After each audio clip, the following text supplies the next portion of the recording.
உங்களோடு பேசுவது உங்கள் அன்பு சகோதரன் சாலமன் ஞானி. பிரியமானவர்களே, புதிய ஆத்துமாக்களை சந்திப்பதின் தொடர்பிலே நாம் ஒரு 7 பாடங்களை பேசி வந்திருக்கிறோம்.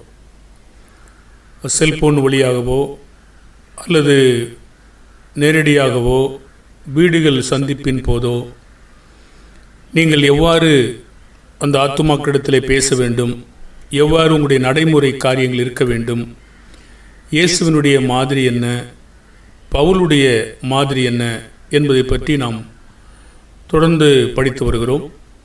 நீங்கள் கவனிப்பதற்காக முதலாவது உங்களை நாங்கள் வாழ்த்துக்கள். கர்த்தர் உங்களோடு கூட இருப்பாராக. இது உங்களுக்கு பிரயோஜனமாக இருக்கும் என்று நினைக்கிறோம். உங்களுடைய கருத்துக்களையும் ஆலோசனைகளையும் பதிவு செய்யுங்கள்.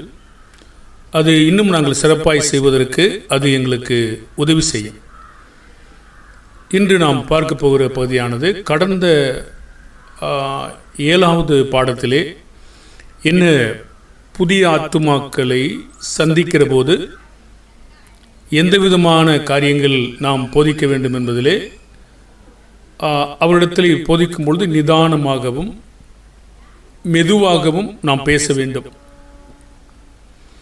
நீங்கள் அவசரப்படாமல் நீங்கள் விரும்புகிற காரியங்களை அவர்கள் ஏற்றுக்கொள்வதற்கு முன்னதாகவே அவர்களிடத்தில் நீங்கள் திணிக்க வேண்டும் என்று எதிர்பார்க்கக்கூடாது. அவர்களை பேச விடுங்கள். சில மக்கள் பேசவிட்டேன்னா தொடர்ந்து பேசிட்டே இருப்பாங்க. எல்லாரிடம் அது பொருந்தாது. பொதுவாக சில மக்களை பேச விரும்புகிற மக்களை நீங்கள் பேச விடுங்க. நாங்கள் ஊழியர் செய்கிற நாட்களில் ஏறக்குரிய சில மக்களை நாங்கள் சந்திக்க நேர்ந்தது. தொடர்ந்து அவங்க தான் பேசுவாங்க. சரி, நானும் ஒரு வாரமாக அவங்க பேசுகிறதே கேட்டுக்கிட்டே இருந்தேன்.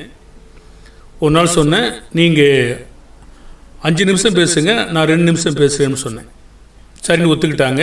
அது மாதிரி அப்புறம்தான் அதுக்கு பிற்பாடு தான் அவங்க சம்மதிச்சாங்க. அவங்க 2 தரப்பினரும், ஒரு தரப்பினர் ஒன்லி ஜீசஸ் நேம், இன்னொருத்தர் ஜெகோவா விட்னஸ். பாருங்கள், எப்போவுமே நம்மகிட்ட பேசுகிறதுல தான் குறிக்கோளுடையவங்களாக இருப்பாங்க. கடைசியில் நீங்கள் கேட்கலாம், மனமாற்றப்பட்டாங்களாண்டு. ஆமாம், ஒரு பிரிவினர் மனமாற்றப்பட்டாங்க. கர்த்தருக்கு நம்ம நன்றி செலுத்தணும்.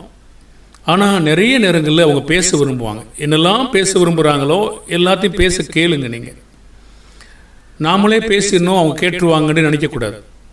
அவங்க அதை ஒத்துக்கிற மாட்டாங்க. பொதுவான மக்களுக்கும் இந்த மாதிரி ஊழியர் செய்கிற மக்களுக்கும் ஒரு வித்தியாசத்தை நீங்கள் பார்க்க முடியும். ஃபீல்டில் போகும்போது தான் உங்களுக்கு நிறைய வித்தியாசங்கள் ஏற்படும். படிக்கும்போது தெரியாது, நடைமுறை அப்படின்னு போகும்போது நிறையா தெரியும். இன்றைய நாட்களில் நம்ம தெருக்கள் இறங்கி சத்தியம் சொல்ல சட்டங்கள் இருந்தாலும் கூட அநேக மக்கள் அதை ஏற்றுக்கொள்வதில்லை. பொதுவாக இன்றைக்கு நம்மளை ஒடுக்கும்படி அதிகாரிகள் முற்பட்டிருக்கிறாங்க. இன்றைக்கு பொதுவான நாட்கள் போல் மேக்கப் ஒன்று வச்சுக்கிட்டோ அல்லது ஆம்பு வச்சுக்கிட்டோ வெளியே நீங்கள் பப்ளிக்கில் தெருவில் நின்று பெரும்பாலான இடங்களில் சிட்டியில் பேச முடியாது. பேசினா எதிர்ப்பாங்க. ஒருவேளை கடற்கரையில் பேசினா உங்களுக்கு டிஸ்டர்ப் பண்ண மாட்டாங்க. ஆனால் தெருக்களெல்லாம் பேசுவீங்கன்னா இந்த நாட்களில் பெரிய அனுமதி இல்லைன்னு தான் நான் பார்க்குறேன். ஏன்னா நிறையா நம்முடைய சத்தியங்களை சொல்வதற்கு நமக்கு அனுமதி இருக்கிறது, யாருக்கும் தொந்தரவு இல்லாமல். பெரிய சத்தம் போட்டால் அது குழந்தைய தூங்கலாம், நோயாளி படுத்திருக்கலாம், அவங்களுக்கு அது அதிர்வாக இருக்கலாம், அவங்கள அதை டிஸ்டர்ப் பண்ணலாம். பாருங்கள், அப்படி நீங்கள் பெரிய சத்தம் போட்டு சொல்லி அந்த காலங்கள்லாம் முடிஞ்சு போச்சு. நிறைய ஆரன் கட்டியிருப்பாங்க, இப்போல்லாம் எடுக்க சொல்லிட்டாங்க. நிறைய ஸ்பீக்கர் வைப்பாங்க, அதை கூட ஜன்னலில் சாத்திக்கிட்டு சொல்கிறாங்க, கண்ணாடி போட்டுக்கிட்டு சொல்கிறாங்க. தெருவில் பேச முடியாது, வர வர குறைந்து கொண்டு தான் போகுது. ஆகையினால நீங்கள் பேசும்போது யாருக்கும் தொந்தரவு இல்லாமல் இருந்தால் நீங்கள் பேசுங்க. அவங்க பேசுகிறதையும் கேளுங்க. அவங்களும் என்ன சொல்கிறாங்கன்னு கேளுங்களேன். கேட்டால் தானே நீங்கள் சொல்ல முடியும். கேட்கறதுக்கு தீவிரமானா கெட்டதை கேட்க வேண்டாம். நீங்கள் சொல்கிறதுக்காவது நீங்கள் கேட்கணும்ல. இயேசு அவங்க சொல்கிறதையும் சில நேரங்களில் கேட்டு தான் பேசினார். என்ன சொல்கிறாங்க வரைக்கும் அவர் இந்த பேச்சு இல்லை, நீங்கள் சொல்கிறதா கேட்க மாட்டேன், நானே தான் சொல்லுவேன் அப்படின்னு சொல்லவே இல்லை. அவங்களும் பேசினாங்க. நல்லதோ கெட்டதோ அவங்க பேசினதை இயேசு கேட்டார். நாமளும் கேட்டால் தான் மற்றவங்களுக்கு சொல்ல முடியும். சரி, கடந்த பாடத்தில் இதுதான் பார்த்தோம். நிதானமாகவும் மெதுவாகவும் ஜாக்கிரதையாகவும் பேசுங்க. நிதானம்னா என்ன என்று சில உதாரணங்களை நம்ம சொன்னோம். புத்திமானாய் நடந்து கொள்ள வேண்டும் என்று சொல்லி சில உதாரணங்களை நாம் சொல்லியிருந்தோம். அப்போது நம்முடைய கேட்குற மக்களுக்கு நாம் சாந்தமாகவும் வணக்கமாகவும் உப்பால் சாரம் இருந்ததாயும் கிருபை பண்ணதாயும் சொல்லணும் அப்படிங்கிறத நம்ம கடந்த பாடத்தில் பார்த்தோம். சில உபசரிக்கிறத நம்ம ஏற்றுக்கொள்ளணும், அதையும் நம்ம பார்த்தோம். இந்த 8வது பாடத்தில் ஒரு வீட்டுக்குள்ளேயோ, அதாவது உங்களை அழைச்சிட்டாங்க இப்பொழுது, நீங்கள் வீட்டுக்குள்ளே போகும்போதோ அல்லது ஒரு கிராமத்தில் என்ட்ரன்ஸில் நீங்கள் நுழையும் போதோ ஒரு பட்டணத்திலேயே போகும்போது இங்கே இருக்கிற மக்கள் எப்படிப்பட்ட மக்கள் பெரும்பாலானவர்கள் இருக்கிறார்கள் என்பதை நீங்கள் காண முடியும். பாருங்கள், நீங்கள் இன்றைக்கு இருக்கிற கிராமத்தில் ஊருக்குள்ளே நுழையிறதுக்கு முன்னாடி சில கொடிக்கம்பங்கள் இருக்கும். சில ஊருக்குள்ளே நுழையிறதுக்கு முன்னாடியே சில வழிபாட்டு முறைமைகள், சில வெளிப்பாடு அங்கே இருக்கும். ஊருக்குள் நுழைஞ்ச பிற்பாடு சிலதை காண முடியும். நுழையிறதுக்கு முன்னாடி சில காரியங்கள் இங்கே இருக்கிற காண முடியும். ஊருக்குள்ளேயும் இருக்கும். வீட்டுக்கு முன்னாடி நீங்கள் பார்க்க முடியும், வீட்டுக்குள்ளேயும் சிலதை பார்க்க முடியும். அப்போ நம்ம இந்த மாதிரி சுவிசேஷ அறிவிக்க செல்கிற நாமோ பேதைகளாக இருக்கக்கூடாது. அது பேதைகள்னா எதையும் அறியாத பேதைகளாக இருக்கக்கூடாதுன்னு சொல்கிறேன். ஏன்னா நமக்கு முன்னாக சத்துருக்கள் இருக்கிறாங்க,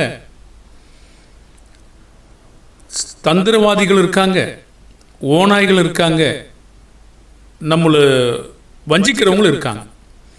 அப்போ எல்லாருக்கும் முன்னாடி இயேசு சீசர்களை அனுப்பும்போது இப்படி தான் சொன்னார். ஆட்டுத்தோலை போர்த்து கொண்டிருக்கிற ஓநாய்கள் இருக்கிறாங்க, அதுக்குள்ளே தான் உங்களை அனுப்புகிறேன்னு சொல்லியிருந்தார். ஆகையினால நம்ம நன்மைக்கு ஞானிகளாகவும் தீமைக்கு பேதைகளாகவும் இருப்போம், அது சந்தோஷம். ஆனால் சுவிசேஷ அறிவிக்க செல்லுகிற பொழுது ஊழியம் செய்கிறவங்களோ சுவிசேஷ அறிவிக்கிறவங்களோ ஆத்தும ஆதாயம் என்று அறுவடை செல்கிறவங்களோ அவங்களுக்கு நிறையா விழிப்பு தேவை. அதாவது ஆவிக்குரிய விழிப்பு, ஜாக்கிரதை வேணும். அவங்க தலையை கவுந்துட்டே நடக்கிற மக்களாக இருக்கக்கூடாது. அதாவது நான் பொறுமையாக சொல்கிறேன், அதாவது ஆவிக்குரிய வகையில் நம்ம நிமிர்ந்து பார்க்குற பிள்ளைகளாகவும் எல்லாத்தையும் கவனிக்கிற பிள்ளைகளாகவும், ஒரு இராணுவ வீரன், ஒரு போலீஸ்மென்கள் எப்படி இருப்பாங்களோ அதை காட்டிலும் பல மடங்கு நம்ம ஜாக்கிரதையாக இருக்கணும். மக்களிடத்துலையும் மக்கள்கிட்ட வஞ்சிக்க வர்றவங்களை குறித்தும் மிகுந்த ஜாக்கிரதையாக எதிராளியை எப்படி நம்ம முறியடிக்கணும். பாருங்கள், எதிராளிகளோட சத்துருக்களோட கள்ளத்தனமான மக்களோட பார்த்திங்கன்னா நிறைய பேர் ஆவிக்குரிய யுத்தம் செஞ்சுக்கிட்டு இருக்கல, மக்கள்கிட்ட தான் போதிக்கிறாங்க. மக்கள் விழிப்பாக இருந்தால் நீங்கள் அவங்கள்ட்ட போக மாட்டாங்க. அதனால் நிறைய நீங்கள் பாருங்கள், கள்ளத்தனமான மக்களோட நிறைய போராட்டம் இருக்காது. ஒரு சில இடங்களில் இருக்கும், மக்கள்கிட்ட தான் நிறையா சத்தியங்களை சொல்லுவாங்க. அப்போ நாம் சொல்ல வேண்டியது எல்லாமே மக்கள்கிட்ட தான். இவங்களோடு நின்றுக்கிட்ட உங்களுடைய நேரங்களை வீண் பண்ணிவிடுவீங்க. ஆகினால ஒரு வீட்டுக்குள்ளேயோ ஒரு பட்டணத்திலோ சென்றவுடன் போதனைக்கு தொடர்புடைய நோக்கில் நாம் கவனிக்க வேண்டியது என்ன, இதை பற்றி நாம் இன்றைக்கு பார்க்க போகிறோம். அப்படிலாம் இருக்கா, அப்படிலாம் கவனிக்க வேண்டியது பார்த்துருக்காங்களா, பார்க்கணுமா? நான் அப்படிலாம் நினைக்கலையே, போனால் ஒரு அப்படி வரிசையாக டாக்ஸ் கொடுத்துட்ருக்கலாம் அப்படின்னு நினச்சேன். இப்படிலாம் இருக்குமான்னு தெரியலையே அப்படின்னு சொல்லலாம். அப்போஸ்தலர் நடபடிகள் 17ஆம் அதிகாரம் 16-18 வரைக்கும் அத்தனே பட்டணத்தில் பவுல் அவர்களுக்காக காத்து கொண்டிருக்கார். அப்போ காத்து கொண்டிருக்கும்போது அந்த பட்டணம் விக்கிரகங்களால் நிறைந்து வைக்கிறதை கண்டு, அவர் காத்துக்கிட்டு இருக்கிற நேரங்களில் அங்கே எப்படிப்பட்ட சூழ்நிலை இருக்கிறது, என்ன விதமாக இருக்கிறது, எந்த வழிபாடு இருக்கிறது அவர் கவனிச்சுக்காரா. கண்டு கொஞ்சமாக நிறைந்து இருக்கிறதை கண்டு, இப்போ அதை பார்த்த உடனே அவருக்கு என்ன தோணிச்சு? தன் ஆவியில் மிகுந்த வைராக்கியம் அடைந்து, தன் ஆவியில் ஒரு வார்த்தை இருக்கா, அப்போ அவருக்குள்ளேயே ஒரு உற்சாகமும் இது குறித்ததான கருத்துக்களை சொல்லணும் என்கிற ஒரு பெரிய காரியங்களானது வைராக்கியம் வந்துருச்சு. அப்போது அவர் என்ன செய்தார்னா, அப்புறம் வந்த பிற்பாடு ஜெப ஆலயத்திலும் யூதரோடு பக்தி உள்ளவங்களோடும் சந்தை வெளியில் எதிர்பட்டவங்களோடும் தினந்தோறும் சம்பாஷணை பண்ணார். இது எப்படி ஒரு சம்பாஷணை பண்ண முடிந்தது? எல்லாரோடையும் பேச முடிந்ததென்றால், எல்லோருடையும் தேவனுடைய பணிகளை செய்ய முடியுதென்றால், அவர் எப்படி இதை சொல்ல முடிந்தது? என்ன சொல்ல முடியும்? அவர் ஏற்கனவே கண்டுபிடிச்சிட்டார். தன் ஆவியில் மிகுந்த வைராக்கியம் இருந்தபோது எதை பார்த்தார்னா, விக்கிரகங்களால் நிறைந்திருக்கிறதை கண்ட உடனே என்ன சொல்லியிருப்பாரு பாருங்க.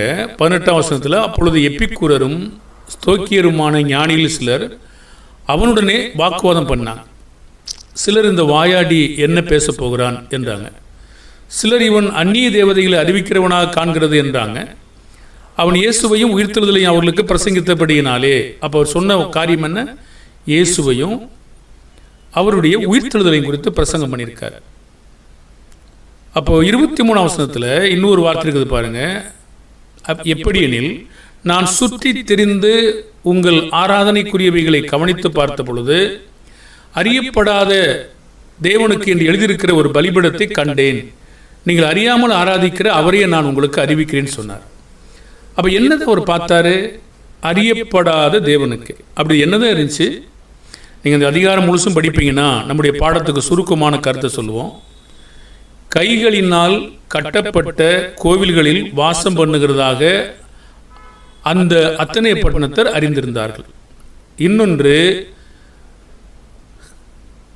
கைகளினால் செய்யப்படுகிற பொன், வெள்ளி இவைகளுக்கு தேவத்துவம் ஒப்பாயிருக்கும் என்று அவர்கள் நினைத்துக் கொண்டிருந்தார்கள். மூன்றாவது, கைகளினால் பணிவிடை செய்வதை அவருடைய தேவன் ஏற்றுக்கொள்வதாக நினைத்தார்கள். கேள்வி என்னவென்றால், அவர் பார்த்ததில் விவேகமாக ஞானமாக உணர்ந்து கொண்ட ஒரு காரியமானது, அவங்க பிதாவாகிய தேவனை தான் அவங்க ஆராதிக்கிறாங்க. ஆனால் பாருங்கள், இவங்க ஏன் அப்படி சொல்கிறோம்னா, இந்த அதிகாரத்தை நீங்கள் படித்து பாருங்கள்.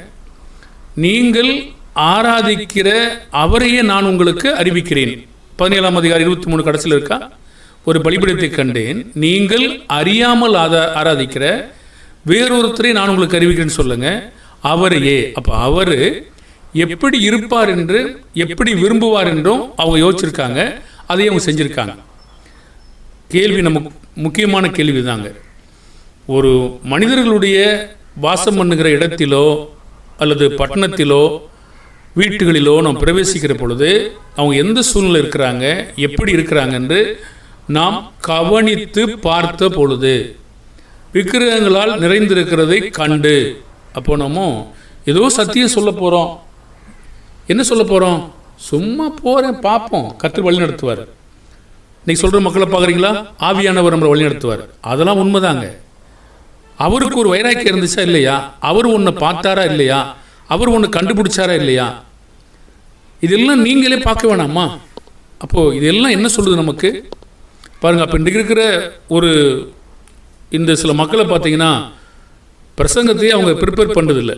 ஆவியானவர் பேசுவார் அப்படின்னு அவங்க வாட்டில் எதையோ கதையை அடிச்சுக்கிட்டு வசனத்திற்கு வசனம் கதைகளை சொல்லுகிற மக்கள் நான் பார்த்துருக்குறேன். பாருங்கள், இப்படிப்பட்ட மக்கள்னால் அப்பப்போ பேசுவார், உங்களோட பேசுவார். எதுக்கு உங்களுக்கு பைபிள்? எதுக்கு நீங்கள் வேதவசனத்தை படிக்கிறீங்க? தேவை என்ன? ஆவியானவர் தான் உங்களோட பேசுவார். பாருங்கள், ஆவியானவர் பேசுவார், பேச மாட்டாங்கன்னு நம்முடைய பாடம் இல்லை. அவர் ஒரு வேலையை தொடர்ந்து நீங்கள் சொன்னாலும் சொல்லாட்டாலும் அவர் தம்முடைய பணிகளை செஞ்சுக்கிட்டு தான் இருப்பார். ஆனால் இது போன்ற குருட்டுத்தனமான அவர் பார்த்துக்குவார்னு போனீங்கன்னா என்ன பார்த்துக்குவார்? அவர் இருக்கிற பொழுது அவர் கண்டுபிடிச்சா இருப்பாருங்க. காத்து கொண்டிருக்கையில் பட்டணம் விக்கிரகங்களால் நிறைந்திருக்கிறதை கண்டுன்னு சொல்றாரு. அவர் பார்த்தார். அப்போ பிறகு சொல்றாரு, நான் சுற்றி திரிந்து கவனித்த பொழுது அறியப்படாத தேவனுக்கு என்று எழுதியிருக்கிற ஒரு பலிபீடத்தை கண்டேன்னு சொல்றாரு. நீங்கள் அறியாமல் ஆராதிக்கிற அவரையே நான் உங்களுக்கு அறிவிக்கிறேன்னு சொன்னார். பார்க்கணுமா பார்க்கக்கூடாதா? பார்க்கணும், கவனிக்கணும். இல்லை கண்ணை மூட்டு அப்படியே நீங்கள் உட்காந்துக்கிறீங்களா? ஒருவேளை இங்கே பிளைண்டாக தேவனுடைய சித்தத்தின்படி படைக்கப்பட்டீங்கன்னா, சிருஷ்டிக்கப்பட்டீங்கன்னா நீங்கள் அப்படியே இருங்க. அப்போ நீங்கள் அங்கே இருக்கிற பேச்சுக்கள் மூலமாக தான் சில காரியங்களை அறிந்து கொள்ள முடியும். பார்வையற்ற சகோதரர்கள் நான் துக்கப்படுத்தலை. கர்த்தர் அப்படி சிருஷ்டித்திருந்தால் நம்ம அவங்கள அங்கே இருக்கக்கூடிய சுற்றி இருக்கிற காரியங்களை கவனிக்க முடியாதுல்ல. அப்போ அவங்க நீங்கள் பேச விட்டு தான் அவங்க எப்படி இருக்காங்க அப்படின்னு சொல்லி நீங்கள் பார்க்க முடியும். அப்போ அவங்கள பேச விடணும். பேச விடும்போது ஒவ்வொரு கருத்துலையும் ஒரு வார்த்தை எத்தனை முறை பேசுகிறாங்க, எவ்வளோ நேரம் பேசுகிறாங்க, எதை முக்கியத்துவம் கொடுத்து பேசுகிறாங்க, எதை இறக்கி பேசுகிறாங்க, எதை ஏற்றி பேசுகிறாங்க அப்படின்னு கண்டுபிடிக்க முடியும். பாருங்கள், சில மக்கள் இப்படி நம்ம செய்கிற மக்களை, ஊழிய செய்கிற மக்களை ஒரு ஃபூலிஷ்னஸ்ஸாக நினைக்கிறாங்க. ஒரு மதீனமான மக்களாகவும், முட்டாள் மக்களாகவும், ஒன்றும் தெரியாத மக்களாகவும், பைத்தியக்காரங்களாகவும் யோசிக்கிறாங்க. அவங்க யோசிச்சு போகிறாங்க. அவங்க யோசிச்சா கூட பரவாயில்ல. பவுல் கொரிந்து சபையாரை வளர்த்து அவரை பார்த்த பிறகு அவனை பைத்தியக்காரனாகவும் ஒன்றும் தெரியாதவனாகவும் யோசிச்சாங்க இல்லையா? பவுலுக்கு எதுவுமே தெரியாதா? பாருங்கள், இப்படி நினைக்கிறவங்க தான் தாழ்ந்திருப்பாங்களே தவிர அவங்களுக்கு தெரியாது இல்லை. கர்த்தர் நமக்கு என்ன செய்ய போகிறார் என்பதை காத்து பொறுமையாக இருக்கிறாங்க. ஆனால் அவங்க நினச்சிக்கிறாங்க, நீங்கள் அதுக்கெல்லாம் செய்யும் போது நீங்கள் தடுத்தீங்கன்னா நடக்க வேண்டிய காரியம் நடக்காமல் போடுங்க. சில பொல்லாத மக்களோ பொல்லாத காரியங்களோ சில காரியங்களை நாம் அவங்க இருக்கும்போது அப்போவே விரட்டி விட்டோம்னா கர்த்தர் எனக்கு இது மூலமாக என்ன சொல்ல போகிறாரு, என்ன செய்ய போகிறாருன்னு தெரியாது. சரி, நம்ம புதிய மக்கள்கிட்ட பேசிக்கிட்டு இருக்கோம். இப்போ பழைய மக்கள்கிட்ட நம்ம போகல, அதனால் அதை விட்டுருவோம். நம்ம இப்போ நம்ம எந்த ஒரு காரியங்களையும் நம்ம கவனிக்க வேண்டும் என்பது தான் நம்முடைய அந்த வேதத்தினுடைய கருத்து. கவனிக்காத போது வேறு வீட்டில் வேறு சூழ்நிலை இருக்க வாய்ப்பு இருக்குது. அப்போ நீங்கள் கவனிச்சிங்கன்னா அதுக்கேற்றவாறு நீங்கள் என்ன செய்ய முடியும், பேச முடியும். அப்போது அவங்க பேசும்போது எதுக்கு முக்கியத்துவம் கொடுத்துருக்குறாங்க அந்த வீட்டில்? தன்னுடைய வாகனங்களுக்கா, தன்னுடைய படிப்புக்கா, தன்னுடைய பிள்ளைகளுக்கா, தன்னுடைய காருக்கா, தன்னுடைய ஆஸ்திகளுக்கா, தன்னுடைய பட்டங்களுக்கா? நீங்கள் லேசாக பார்த்தாலே போதும், தெரிஞ்சிடும். பாருங்கள், அப்போ நீங்கள் வீட்டில் உட்காந்து இப்படியே பார்த்தீங்கன்னா அவங்க உங்களை வெளியே விட்டு அனுப்பிடுவாங்க. திருட்டு மனுஷன் மாதிரி உங்களுக்கு தெரியும்ல. நீங்கள் லேசாக பார்த்தாலே போதுங்க. அதெல்லாம் பெரிய பார்க்கும்போது பார்த்தாலே போதும், அது பெரிய காரியம் கிடையாது. கொஞ்ச நேரத்தில் நீங்கள் கண்டுபிடிச்சிடலாம், நுழையும் போதே காரியங்களை கண்டுபிடிச்ச முடியும். அப்படி கவனித்தோம்னா நம்ம சரியானதை சொல்ல முடியும். சரியானதை சொல்ல முடியாமல் கூட இருக்கலாம், எதுலேயும் ஒரு துக்கமாக இருக்கலாம். அந்த நேரம் பார்த்து நீங்கள் தேவையில்லாத ஒன்று சொல்லிட்டீங்கன்னா அதை அவங்க துக்கப்படுத்தி அடுத்த வாய்ப்பு, வரக்கூடிய வாய்ப்பை அது இலக்க செஞ்சாலும் செய்யும். ஆகினால இங்கே கவனிப்பது என்பது மேன்மையானது. பிரசங்கி 11:4 தேவன் இவ்வாறு சொல்கிறார், காற்றை கவனிக்கிறவன் விதைக்க மாட்டான், மேகங்களை நோக்கிறவன் அறுக்க மாட்டான். காற்றை கவனிக்கிறதுக்கும் விதைக்கிறதுக்கும் மேகங்களை நோக்கிறதுக்கும் அறுக்கிறதுக்கும் என்ன வித்தியாசம் இருக்குது? சரி, மேகங்களை நீங்கள் நோக்குனீங்கன்னா அறுவடைக்கு நெல் தயாராக இருக்குது. இப்போது நீங்கள் அறுக்க போகிறீங்க. இப்போ மேகம் மழை பெய்ய போகுது, அது என்ன ஆகும்? நீங்கள் செய்கிறதுக்கு முன்னாடி இதெல்லாம் நனைஞ்சி அழிஞ்சு பெரிய நஷ்டத்தை ஏற்படுத்தக்கூடிய வாய்ப்பு இருக்கும். அது உங்கள் வேலை கெட்டுடும். நீங்கள் வண்டி விட்டாலும் சரி, கையில் அறுத்தாலும் சரி, உங்கள் வேலை என்ன செய்கிறோம், அது கெட்டுடும். அப்படி நீங்கள் நோக்குனீங்கன்னா, அதாவது பார்த்தீங்கன்னா, இப்போ அறுவடை செய்யணும் அப்படி பார்க்கும்போது நீங்கள் மேகத்தை பார்க்கணும். இன்றைக்கி மழை வருமா வராதா, மேகம் காலையில் கிழக்கு பக்கம் எப்படி இருந்தது, இதெல்லாம் நீங்கள் கண்டுபிடிக்க முடியும். கண்டுபிடிச்சிங்கன்னா இன்றைக்கி வேண்டாம், அறுவடை வேண்டாம், இன்றைக்கி அது நமக்கு நஷ்டத்தை ஏற்படுத்திடும், அது நம்முடைய வேலையை கெடுத்துரும். வேலைக்கூலி அத்தனை பேர், 100 ஆள் வேலைக்கால், 200 பேர், 100 பேர், 50 பேர், இவ்வளோ வேலைக்கூலிக்கு வீணாக சம்பளம் போயிடும். அதனால் அந்த வேலையை சிறப்பாக நம்ம சேர்க்க முடியாது. அதனால் நம்ம வருத்தப்படைய வேண்டியிருக்குன்னு சொல்லிட்டு அவர் அறுக்க மாட்டார்.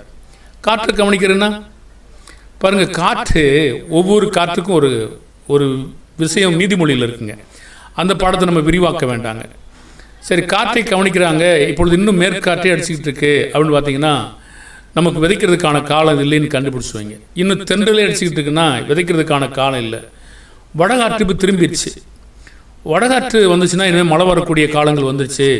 மழைக்கான காரியங்கள் வடகாற்றில் தான், வடகாற்றை எடுத்தால் மழையை கொண்டு வரும், நீதிமொழிகளில் இருக்குது. அது மாதிரி நீங்கள் காற்றை கவனிச்சிங்கன்னா, இதெல்லாம் நம்ம என்ன சொல்கிறோம்னா கவனிக்கணும் அப்படிங்கிறது தான். நீங்கள் வாட்டில் போய் விதைக்க போயிடக்கூடாது, நீங்கள் பாட்டில் வியாபாரத்துக்கு போகக்கூடாது, நீங்கள் வாட்டில் அறுக்க போயிடக்கூடாது. நீங்கள் உங்கள் இஷ்டமாக நீங்கள் என்ன செய்யக்கூடாது, எதையாவது ஊழியம் செய்கிறோம்னு சொல்லி நம்ம வாட்டில் போகக்கூடாது. ஏரியா பார்க்கணும், அதுக்குரிய மக்களை பார்க்கணும், அவங்க எப்படிப்பட்டவங்க பார்க்கணும், எப்படி இருக்கிறவங்க பார்க்கணும், இல்லை நீங்கள் செய்கிற வேலையை கெடுப்பானான்னு பார்க்கணும். இதெல்லாம் சில நேரங்களில் நீங்கள் கவனிக்கணும். இப்போ கவனிக்கும்போது நம்ம ஜாக்கிரதையாக இருக்க முடியாது. நான் இருக்கா இல்லையா, நான் என் வேலையை செய்ய போகிறேன், கர்த்தர் பார்த்துக்குவான்னு சும்மா போகக்கூடாது. அப்போ எல்லாமே இருக்கிறதாங்க நீங்கள் கவனிக்க செஞ்சிங்கன்னா கர்த்தர் அதை கவனிக்க சொல்கிறார்.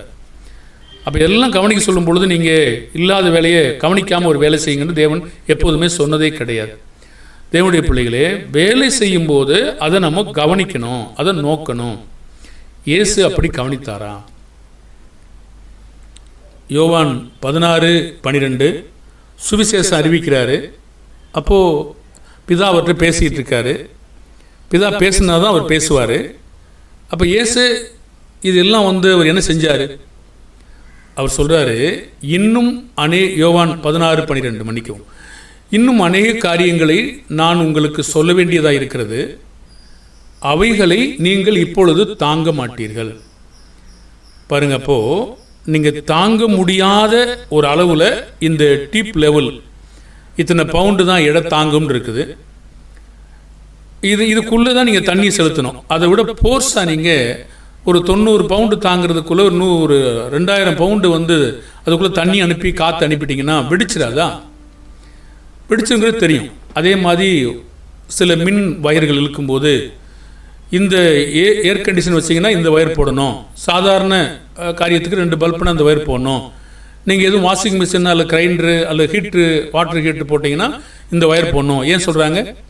ஏன் அந்த வயரில் வந்தால் என்ன கரண்ட் வராதா? வரும், இலகிடும். அது வேகமாக கரண்ட்டை கடத்தும் பொழுது, இங்கே இழுக்கும்போது அது வேகமாக இழுக்கும்போது ஹீட் ஆகிடும். இப்போ ஸ்பீடாக கரண்ட் இழுக்க ஆரம்பித்த உடனே அது ஹீட் ஆகி மெல்ட் ஆகி வயர்லாம் உறிஞ்சிடும். ஆகையினால அதுக்கு தகுந்தவாறு சில வேலையை செய்யணுங்கிறத நம்ம அறிஞ்சிருக்கணும். இதை நம்ம அறிஞ்சிருக்கிறோமா? ஒரு பானைக்குள்ளேயோ அல்லது ஒரு பாட்டிலுக்குள்ளேயோ நீங்கள் ஒரு தானியமோ அல்லது ஏதோ நிரப்புறீங்க, அதை குத்தி குத்தி ஆட்டுறீங்க. இப்போ நிறைஞ்சு போச்சு, நீங்கள் கண்டுபிடிச்சிட்டீங்க இதுக்கு மேலே இறங்காதுன்னு. அதுக்கு மேலே குத்துனா அது என்ன ஆகும்? 2 உடையும். பார்த்துங்க, மண்பானையில் நீங்கள் குத்தி பார்த்துருக்கீங்களா? கொஞ்சம் கொஞ்சமாக அதை சிரமம் பண்ணி கொஞ்சம் குறைஞ்சிருக்குன்னு கொஞ்சம் போட்டுக்கலான்னு பார்த்துருக்கீங்களா? கண்ணாடி பாட்டில் போட்டிருக்கீங்களா? அதுக்கு மேலே போகும்போது அது விரிவடைஞ்சோன்னு உடையும். அதே மாதிரி பிளாஸ்டிக் பொருள், அதே மாதிரி டியூப்பு, அதே மாதிரி ஒயரு, நிறைய காரியங்கள், பை, பேக்கு, இதெல்லாம் நிறைய அமைக்கிட்டு ஜிப்பு இழுத்திங்கன்னா என்ன ஆகும்? ஜிப்பு கிழிஞ்சிடும். ஜிப்பு 2 பக்கம் துணி தையல் கிழிஞ்சிடும். ஏன்னா அது ரொம்ப அதிகமாக இருக்கு இல்லையா? அதே மாதிரி நம்முடைய வயிறும் கூட பாருங்கள், அது நிறைய கீழே இறங்கி போகுது இல்லையா? சில நேரங்களில் நம்ம எல்லாருமே ஒரு அளவோடு கவனித்து வேலை செஞ்சால் மட்டும்தான் அது முடியும். சரி, இப்போ நம்ம பாடத்துக்கு நம்ம வர்றோம். இயேசு அவங்கள பார்த்துட்டு சொன்னார், இன்னும் அநேக காரியங்களை நான் உங்களுக்கு சொல்ல வேண்டியதாக இருக்கிறது, அவைகளை நீங்கள் இப்பொழுது தாங்க மாட்டீர்னு சொன்னார். அப்போ கவனிச்சிருக்காரா? கவனிக்கலையா? தாங்க மாட்டீர்கள் என்றால் அவங்களோட தாங்குகிற கெப்பாசிட்டி எவ்வளோன்னு பார்த்துருக்காரா? திராணிக்கு மேலே அவர் கொடுக்க மாட்டார். அதான் அந்த அளவு. அப்போ தாங்க மாட்டேங்க நம்ம கண்டுபிடிக்கணும். இவங்களுக்கு சத்தியம் தெரியும் நமக்கு. சரி, சொல்கிறோம். நிறைய கேள்வி கேட்குறாங்க. எல்லா கேள்வியும் நீங்கள் சொல்லிடுவீங்களா? அவங்கள குழப்பி விட்டுட்டு வருவீங்களா? அப்போ நீங்கள் அந்த வேலை தான் என்னாச்சு? வினாக்கலையா?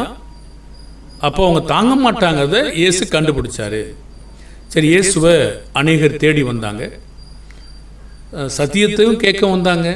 சில மக்கள் வியாதிகளை சுகமாக்கவும் வந்தாங்க, சில மக்கள் அற்புதங்களை விசுவாசம் வந்தாங்க, சில மக்கள் சாப்பாட்டுக்கும் வந்தாங்க. ஆனால் இயேசு இதை கவனிச்சார். அவங்களுக்கு ஒரு சொல்லணும்னு நினச்சாரு. பாருங்கள், என் வேலை பிதா அனுப்பியிருக்காரு, என் வேலை இதுதான், இதுவும் அவர் வேலை தான்.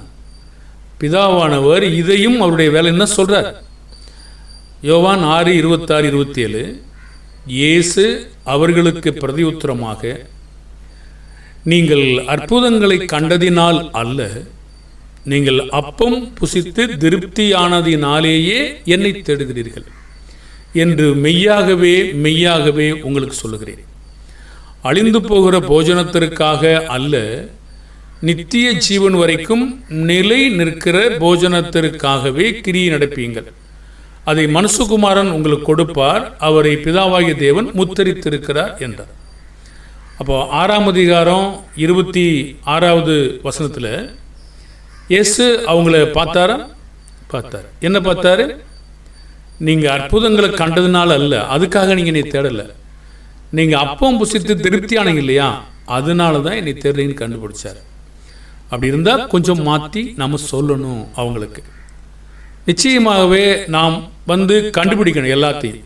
கேட்க வர்றவங்க யார், சோதிக்க வர்றவங்க யார், புகழ வர்றவங்க யார், வஞ்சகமாக இருக்கிறவங்க யார், இது எல்லாம் நம்ம பார்க்காம நம்ம வாட்டில் வேலை செஞ்சோம்னா, கண்ணை மூடிக்கிட்டு பிரசங்க நிறைய பேரை பார்த்துருக்கீங்களா? கண்ணை மூடிக்கிட்டு பிரசங்கம் பண்ணுவாங்க. என்ன கண்ணை மூடிக்கிட்டு பிரசங்கம் பண்ணால் மக்களை எப்படி பார்ப்பீங்க? அப்போ கண்ணை மூடிக்கிட்டு என்ன பிரசங்கம் பண்ணுறது? ஒருவேளை நீங்கள் தியானம் பண்ணுறீங்களா?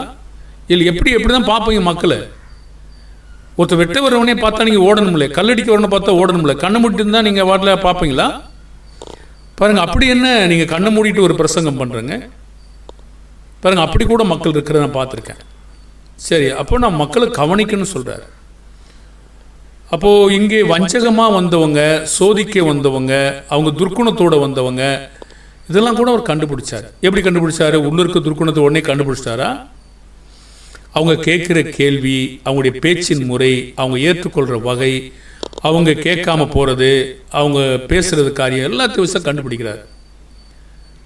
மற்ற 22:15 22 வரைக்கும், அப்பொழுது பரிசேயர் போய் பேச்சிலே அவரை அகப்படுத்தும்படி யோசனை பண்ணி தங்கள் சீசரையும் ஏரோதியரையும் அவரிடத்தில் அனுப்பினாங்க.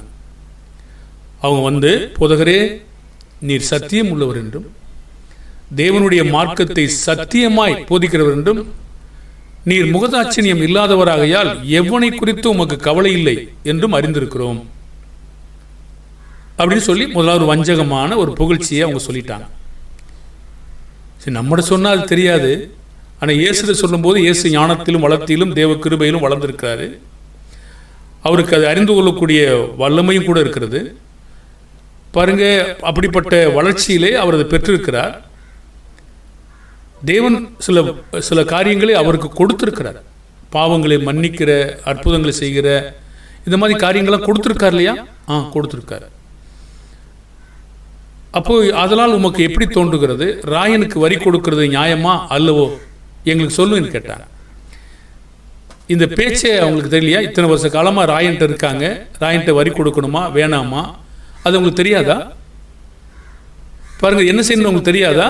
தெரியும். அப்போ என்ன கேட்குறாங்கன்னா, இயேசு ஒன்று கண்டுபிடிச்சாரு. என்ன கண்டுபிடிச்சாரு? இயேசு அவர்கள் துர்க்குணத்தை அறிந்து, நம்முடைய பாடம் தாங்க. அவங்க பேசுகிற விதங்களும் கேட்கிற கேள்விகளும் எவ்விதமானது என்பதை நீங்கள் அறியும் பொழுதுதான் நல்ல குணமா துர்க்குணமா என்று அறிந்து கொள்ள முடியும். நாம கூட இந்த பாடங்களை நேருக்கு நேரம் போச்சிருக்க மாட்டோம். இயேசு அவர் துர்க்குணத்தை அறிந்து மாயக்காரரே. நம்ம எப்போது இப்படி போச்சிருக்கோமாங்க? நேருக்கு நேரம் போச்சிங்கன்னா இன்றைக்கு இருக்கிற மக்கள் அதை விரும்புவாங்க நீங்க நினைக்கிறீங்களா? பாருங்க, இன்னும் கூட போதிக்கல. நாம பொதுவான வசனங்களை படிச்சிருக்கிறோம்.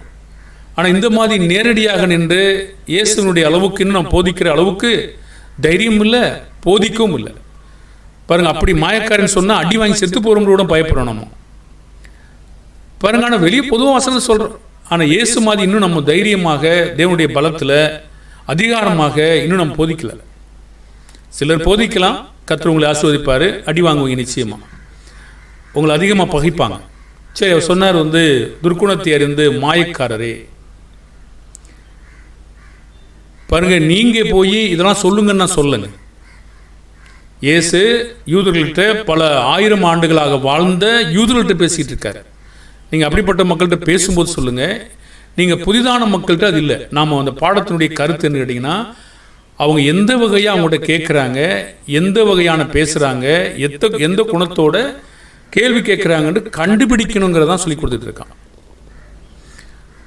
அப்போ இந்த இயேசு அவங்கள பார்த்துட்டு, துர்க்குணத்தை அறிந்து மாயக்காரரே, நீங்கள் என்னை ஏன் சோதிக்கிறீர்கள்?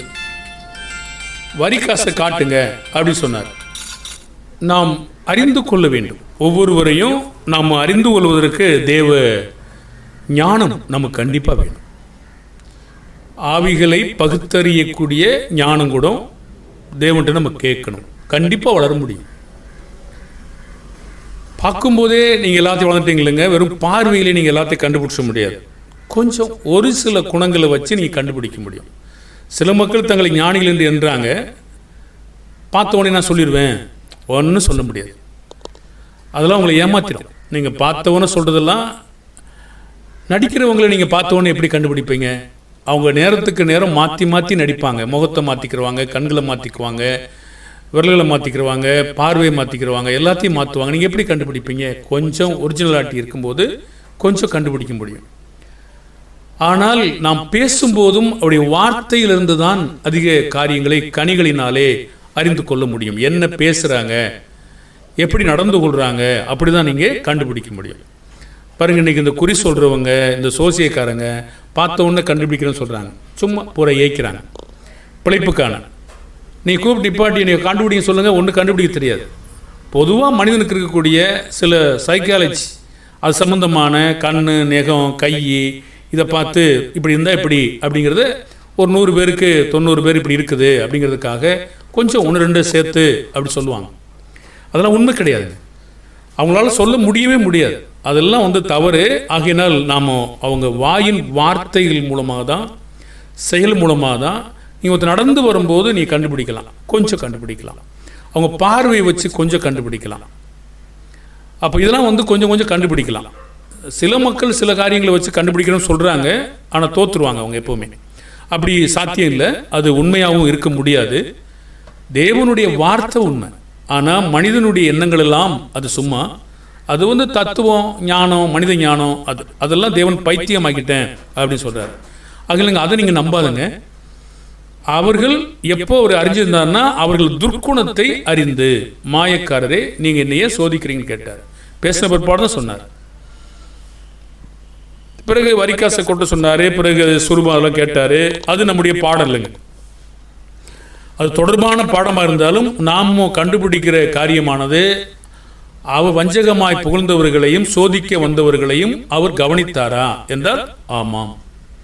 இப்போ நாமும் இது போன்ற சுவிசேஷம் சொல்லும்போது தேடி வந்தவங்களை, சுவிசேஷம் சொல்கிறவங்களுக்கு முன்னாக வஞ்சகமாக புகழ்கிறவங்களை, சோதிக்க வர்றவங்களை, கற்றுக்கொள்ள கேள்வி கேட்குறவங்களுக்கு நம்ம யாருன்னு கொஞ்சம் என்ன செய்யணும், கண்டுபிடிக்கணும். கவனித்தாதான் நாம் சொல்ல முடியும். பவுல் கவனித்தாரா? கொரிந்தியரில் கவனிச்சாராங்க. 1 கொரிந்தியர் 3ஆம் அதிகாரம் 1-2 அவர் வந்து சகோதரர், மேலும் சகோதரரே, நான் உங்களை ஆவிக்குரியவள் என்று எண்ணி ஒரு கணக்கு பண்ணி உங்களுடனே பேசக்கூடாம மாம்சத்துக்குரியவள் என்று, கிறிஸ்துவுக்குள் குழந்தைகள் என்று எண்ணி பேச வேண்டியதாயிற்று. நீங்கள் பலன் இல்லாதவர்களானதால் உங்களுக்கு போஜனம் கூடாமல் பாலைக்கு குடிக்க கொடுத்தேன். இன்னும் நீங்கள் மாம்சத்துக்குரியவளாக இருக்கிறபடியால் இப்பொழுது உங்களுக்கு பலன் இல்லைன்னு சொல்றார். அப்போ ஆவிக்குரியவர் என்று எண்ணி தான் நினச்சிருக்காரு. ஆனால் பார்த்தா குழந்தைகளாக இருந்திருக்காங்க. எப்படி பார்த்தாரு? பொறாமை, வாக்குவாதம், மாம்சத்துக்குரிய ஒரு சுபாவம் இருக்கிறத பார்க்கும்போது பலனோடு அவங்க இல்லை. இன்னும் பால் குடிச்சிக்கிட்டே இருக்கிறதுனால பலவீனமாக தான் அவங்க இருக்காங்கன்னு கண்டுபிடிச்சாரு. அப்போ கண்டுபிடிச்சாதான் அடுத்த பாடத்தை போதிக்க முடியும். அப்போது ஒரு பலமான ஆகாரத்துக்கு காத்து நிற்கிற மக்கள்கிட்ட ஒரு பலவீனமான ஆகாரத்தை கொடுத்தீங்கன்னா சரி இருக்காது. பாருங்கள், இப்போ நான் ஒன்று கண்டுபிடிக்கிறேன். ஒரு பலமான பாடங்களை போடும்போது நிறைய பேர் பார்க்குறது இல்லை. ஏன்னா அது உங்களுக்கு குழப்பமாக இருக்கும்போது எனக்கு தோணியுது. ஆனால் ஒரு எளிமையான பாடத்தை போடும்போது நீங்கள் பார்க்குறீங்க. அப்படின்னா நம்ம என்ன பார்க்குறோம்? ஏன் இந்த பலமான பாடம் வந்து ரொம்ப அநேகரால் அதை புரிந்து கொள்ள முடியல போல் இருக்கு. அப்போ நம்ம அதிகமான எளிமையான பாடத்தான் கொடுக்குறோம். பாருங்கள், ஏற்கனவே ஒரு எளிமையான பாடத்தான் கொடுத்தோம். சிலர் கேட்டுக்கிட்டாங்க, கொஞ்சம் பலமான ஆகாரத்தை கொடுங்கன்னாங்க. சரி, அப்படி கொடுக்கும்போது அதை வந்து அதிகமாக கவனிக்கிறதுக்கு அவங்களுக்கு புரியலையா அல்லது விளங்கலையான்னு எனக்கு தெரியல. அதனால் எளிமையான பாடத்தை போட்டு பார்க்கும்போது எளிமையான பாடத்தை கேட்டாங்க. சரி, ஓகே, அப்படி போட்டோம். ஆனாலும் நாம் எளிமையான பகுதிகளும் பலமான பாடங்களும் கலந்து தான் கொடுக்குறோம். இன்னும் பலமான பாடங்கள் இருக்கிறது. ஆனால் நீங்கள் அதை புரிந்து கொள்கிற அளவுக்கு வரும்போது நம்ம கொடுப்போம். அது நம்ம என்ன பார்க்குறோம்னா அதை நீங்கள் பார்க்குற அளவு பொறுத்து தான் கண்டுபிடிக்க முடியும். பொதுவாக அது எந்த அளவுக்கு முழுமையாக செய்கிறீங்களா, முழுமையாக செய்யலையா அப்படிங்கிறது அதையும் கூட நம்ம பார்க்குறோம். முழுமையானது ஓடி இருக்குதா, முழுமையாக ஓடலைன்னா அதையும் தான் பார்க்க முடியும். சரி, அது நமக்கு முக்கியம் இல்லை. நம்ம கண்டுபிடிக்கிறது என்னென்னா, ஒரு பால் குடிக்கிற குழந்தைகிட்ட போய் ஒரு பலமான ஆகாரத்தை கொடுத்துக்கிட்டு இருந்தீங்கன்னா நம்ம ஞானம் இல்லாத பிள்ளைகளாக இருப்போம். ஒரு பலமான ஆகாரம் சாப்பிட்ற பிள்ளைகள்கிட்ட போய் வெறும் பாலையே சொல்லிட்டு இருந்தீங்கன்னா என்ன இது, ஒரு ஆழமான சத்தியம் இருக்குன்னு பார்த்தோம், ஒன்றும் இல்லையே அப்படின்னு சொல்லி உங்களுக்கு வெறுப்பாக இருக்கும்ல. அப்படியானா அவங்க கவனிக்கணுமா வேண்டாமா?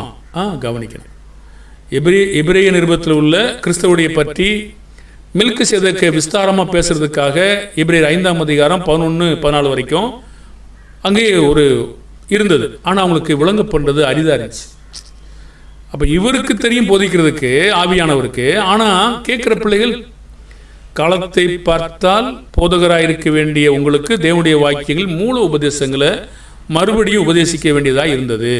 நீங்கள் பலமான ஆகாரத்தை எல்லாம் பால் தான் சாப்பிட்றவங்களா இருக்கீங்க. பாலுங்கிறவங்க எப்படி இருக்காங்க? குழந்தையாக இருக்கிறபடினால நீதியின் வசனத்தை அவங்களால ஏற்றுக்கொள்ள முடியாது, பழக்கமும் இல்லை. பலமான ஆகாரமானது நன்மை தீமை இன்னதென்று பயிற்சியினால் பகுத்தறியத்தக்க முயற்சி செய்யும் ஞானோந்திரியங்களை உடையவர்களாகிய பூர்ண வயது உள்ளவருக்கே அது தகும் சொல்றார். அப்போது பலமானவர்களாக இவங்க இல்லை என்பதை அவர் பார்த்தார். தேறினவர்கள் யார் என்பதை கண்டுகொண்டாரா அப்போஸ்தலனாகிய பவுல்?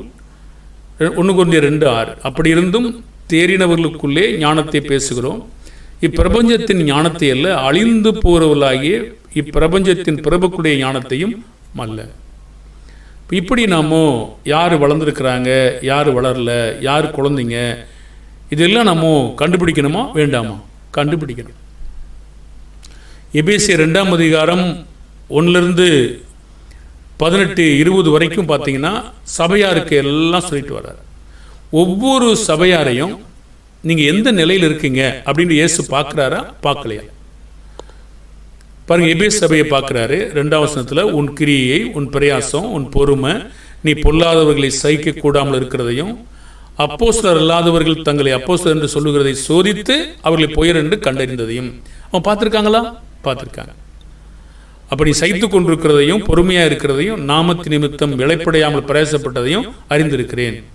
கடைசியில் பார்க்குறாரு, ஆனாலும் நீ ஆதியில் கொண்டிருந்த அன்பை விட்டுட்ட, எனக்கு கொஞ்சம் குறை இருக்குது, உன் பேரில் எனக்கு குறை உண்டு, ஆகினால நீ என்ன செய்றீன்னா இன்னும் நிலைமையிலிருந்து விழுந்தாய் என்பதை நினைத்து மனம் திரும்பும், ஆதியில் செய்த கிரியை செய்யலைன்னா நான் நீக்கிடுவேன்னு சொல்றாரு. நீ எதெல்லாம் கைப்பிடிக்கிற அப்படின்னு சொல்றாரு. அப்போ ஒரு சபையை பார்த்து அவர் என்ன கொடுக்கணுங்கிற தீர்மானிச்சிருக்காரா?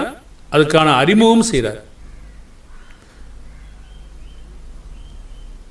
8ஆவது வசனத்தில் சிமிர்னா சபையை பற்றி சொல்றார்.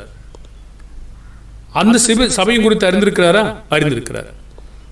இப்போ காணாம நீங்க என்ன போன கொடுப்பீங்க? பெருகு சபையை பார்த்து அது அறிஞ்சிருக்காரா? அறிஞ்சிருக்காரு. தியத்திரா? ஆமா. இப்போ ஒவ்வொரு காரியத்தையும் அறிந்திருந்தாதான் அதுக்கு என்ன தேவை என்பதை கண்டுபிடிக்க முடியும். உங்களுக்கு நீதிமொழி ஒரு வசனம் இருக்கா? உன் ஆடுகளின் நிலைமையை சபை நடத்தும் போது நன்றாய் அறிந்து கொள். சரி, வெளியே இருக்கிற ஆத்துமாக்கள் மனுஷங்கிட்ட பேசும்போது அவன் கேட்க விரும்புகிறானா, கேட்க விரும்பலையா, கோபமாக இருக்கானா, கோபமாக இல்லையா, முகத்தை மாத்துறானா, கண்ணை சுளிக்கிறானா, புருவத்தை ஏற்றுறானா, இல்லை உதட்டை கடிக்கிறானா, நீங்கள் ஒன்றுமே பார்க்க வேண்டாமா? நீங்கள் உங்கள் இஷ்டத்துக்கு போதிப்பீங்களா? பாருங்கள், உங்களுக்கு என்ன தேவை என்று தெரிஞ்சாதான் நாங்கள் போதிக்க முடியும். தெரியாமல் நீங்கள் எப்படி போதிப்பீங்க? அப்போ கண்டிப்பாக நாம் தெரிஞ்சிருக்கணும்.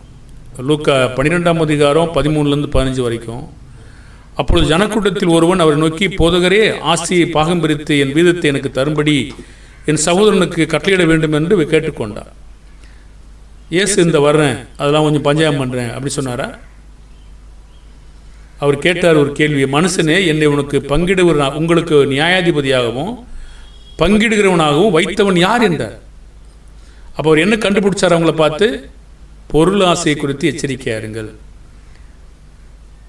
பாருங்க, பொருளாசை இருக்கிறதுனால தான் இந்த பிரச்சனையை கூட கொண்டு வந்தாங்கன்னு கண்டுபிடிச்சார். சரி, அப்படி சொல்லி குழப்பி விடுகிற மக்கள் இன்னைக்கு இருக்கிறாங்க. அதாவது இயேசு மாதிரி சொல்லாமல் வாங்க வாங்க நான் பஞ்சாயத்தை தீர்த்து விடுறேன்னு சொல்லிட்டு இருக்கிறவங்களுக்குள்ளே குழப்பத்தை ஏற்படுத்துகிற மக்கள் இருக்காங்க. ஜாக்கிரதையாக இருக்கணும். அந்த மக்களை கூட கொடுத்து சரி, ஆச்சரியப்பட்ட நாள் அது. வேத வசனம் தான் எப்போவும் சரி. பாருங்க, வேத வசனத்தை நான் சரியாக புரிந்திருந்தேன். ஆனால் இந்த காரியங்களை இயேசு சொன்னது போல சொல்லுவாங்கன்னு எதிர்பார்க்கல. சரி, அப்போ அதை மீறி நல்ல எண்ணம் போல் இருக்குன்னு நினச்சா, அது மீறி எப்படி நல்ல எண்ணமாக இருக்கும்? இருக்க முடியாது. அப்போ தவறாக உணர்ந்து கொண்டு இருக்கிறோம்.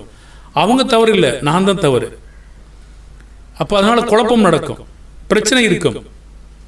ஆகையினால தேவனுடைய வார்த்தையினக்கூடிய மாதிரியை தான் நான் எப்பவும் நம்பணும்.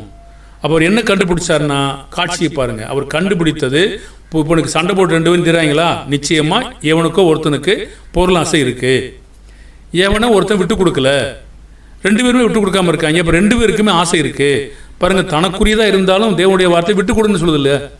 அப்போ பொருளாசை இருக்கு அப்படிங்கிறத அது சொல்லுது. நீங்கள் விட்டு கொடுக்காட்டாலும் பொருளாசை இருக்கு, நான் விட்டு கொடுக்கணும் பொருளாசை இருக்கு. அது என்னுடையது தான். என்னுடையதே நான் இழந்து போன்னு சொல்கிறார் தேவன். சொல்லும்போது இழந்து போலேன்னா அதுக்கு பொருளாசை ஆசைப்படுறேன். ஒருவேளை நமக்கு வேணுங்கிறது ஆசை இருந்தாலும் இருக்கலாம், ஆனால் அதுக்கு பேர் பொருளாசை என்று சொல்கிறார். அப்போ 2 பேருமே பொருளாசையாக இருந்தால் அது என்ன ஆகும்? சரி, அப்போ கேள்வியானது, கண்டுபிடிக்கிறோமா கண்டுபிடிக்கலையா? கண்டுபிடிக்கணும். இயேசு எப்படி நடந்து கொண்டார்? இயேசுவை ராஜாவாக்கும்படி பிடிச்சிட்டு போக மனதாக இருந்தாங்க. இயேசு என்ன செய்தாருங்க? நீங்கள் கண்டுகொள்ளாமல் இருந்தீங்கன்னா ஓகே இன்றைக்கு இருக்கிற சில பிரசங்கரில் பாருங்கள், தேர்தலில் நிற்கணும், எலெக்ஷனில் போட்டி போடணும், நான் வந்து சேவை செய்யணும், இப்படி மக்களை சேர்க்கணும், மக்கள் ஒரு கூட்டத்தை வச்சுக்கணும், நான் தலைவனாக இருக்கணும், இப்படி நிறைய மக்கள் இருக்காங்க இல்லையா.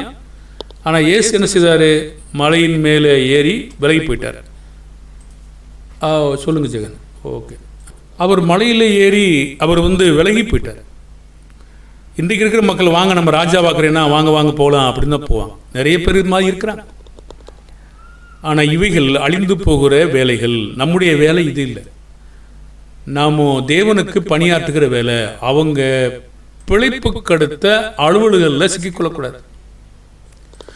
2 தீமோத்தேயு 2:4 இருக்குல்ல, தண்டில் சேவகம் பண்ணுகிற எவனும் தன்னை சேவகம் எழுதி கொண்டவனுக்கு ஏற்றவனாய் இருக்கும்படி பிழைப்புக்கு அடுத்த அலுவல்களில் சிக்கிக்கொள்ள மாட்டான். அப்போ இதை நம்ம கண்டுபிடிச்சி வச்சுக்கணும். இப்போ பிழைப்புக்கு அடுத்த அலுவல்களில் போய் நம்ம சிக்கிட்டோம்னா என்ன ஆகும்?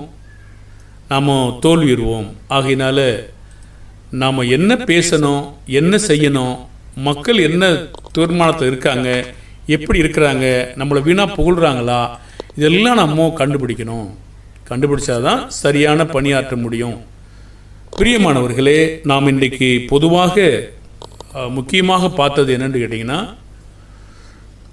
ஊழியம் நாம் தேவனுடைய பணியை செய்ய துவக்கும் போது, புதிய வீடாக இருந்தாலும் சரி, நாம் போதிக்கிற சபையாக இருந்தாலும் சரி, கர்த்தருடைய பிள்ளைகளாக இருந்தாலும் சரி, அவங்க வீடாக இருந்தாலும் சரி, அல்லது பட்டணமாக இருந்தாலும் சரி, கிராமமாக இருந்தாலும் சரி, நாம் போதனைக்கு தொடர்பாக நாம் கவனிக்க வேண்டிய காரியங்கள் இருக்கிறது என்பதை பார்க்க வேண்டும். அந்த ஞானம் அவங்களுக்கு வேணும், அந்த விழிப்பு அவங்களுக்கு வேணும். அதை நாம தான் செய்யணும். ஆவியானவர் என்னோடு பேசுவார், ஆவியானவர் அதை பார்த்து கொள்வார், கர்த்தர் அதை பார்த்து கொள்வார் என்று சொல்லி நாம் ஒரு குருட்டுத்தனமாக இருக்கக்கூடாது. பாருங்க, நம்மால் நடக்கலைங்க நமக்கு தெரியும். ஆனால் அந்த ஞானத்தோடு நீங்கள் இருங்கன்னு சொல்றாரு. சர்ப்பங்களை போல வினாவும் புறாக்களை போல கபடாற்றவங்களா இருங்கன்னா எதுக்கு வினாவா இருக்கணும்? நான் தான் உங்களோட கூட இருக்குல்ல, அது எதுக்கு நீங்க எதுக்கு பாக்குறீங்க? நானே பார்த்துக்கிறேன்னு சொல்லியிருப்பார் இல்லையா? சொல்லலை. நாம செய்ய வேண்டிய வேலையை நம்ம கொடுத்துருக்காரு. அது அவர் கொடுக்கறது தான். சரீரம் அவருடையது, நம்ம கொடுக்கப்பட்ட பலம் அவருடையது. அதில் கவனித்து நடங்கன்னு சொல்றார். அப்போ அதில் நம்ம அத்தனை பட்டத்து மக்களை கவனித்தது குறித்து பார்த்தோம், என்ன போதிச்சார்னு பார்த்தோம். அப்படி போதிக்காத பொழுது நம்ம சில நேரங்களில் பிரச்சனைக்குரியவங்களா இருப்போம். இயேசு கவனித்தாரா? கவனித்தார். வஞ்சகமாக புகழ்ந்தவங்களையும் சோதிக்க வருகிறவங்களையும் பார்த்தாரா? கவனிச்சார்.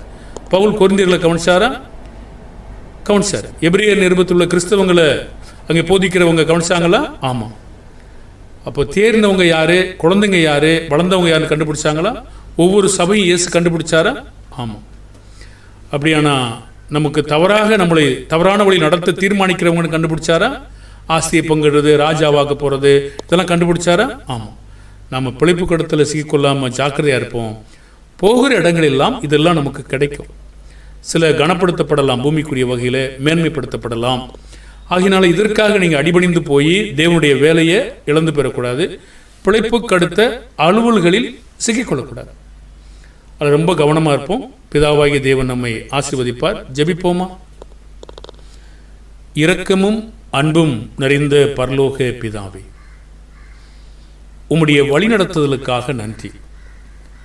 உம்முடைய பணிகளில் எங்களை உட்படுத்தி இருப்பதற்காக நாங்கள் ஆசீர்வதிக்கப்படுகிறோம். எங்களை தகுதியானவர்களாக எண்ணி எங்களை அன்பு செலுத்துவதற்காக நன்றி. பிதாவே, உம்முடைய வார்த்தைகளை போதிப்பதற்கு எங்களை தகுதிப்படுத்தி வைத்திருப்பீரே, அதற்காக நன்றி. ஒப்புரவாக்குதலின் ஊழியத்தை எங்களுக்காக அனுமதித்திருப்பதற்காக நன்றி. சமாதானத்தின் வேலைகளை செய்வதற்காக வைத்திருப்பதற்காக நன்றி.